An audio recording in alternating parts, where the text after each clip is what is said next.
Hi guys, mag-init na po kog sudan guys, oh. Ayan, oh, dami-dami ulam guys, oh, oh. Yan. Sinigang. Tapos pampano. Yan. Di ko alam, apritada o kaldereta. Ayan. Yan ang ulam namin ngayon guys. Kasi ang dami, kaya ininit ko na lang yan. Yan. Sayang kasi pag hindi initin ang ulam. Ayan.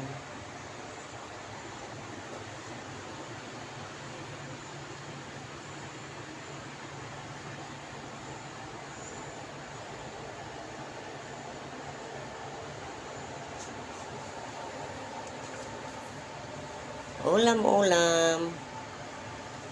Ayan. Sayang kasi guys, no, pag hindi iniinit. Ayan.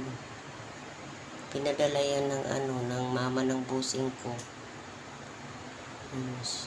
Niluluto niya doon sa Laguna, tapos pinapagrab dito. Kaya ayan. Ako lang din taga-kain yan. Ayan.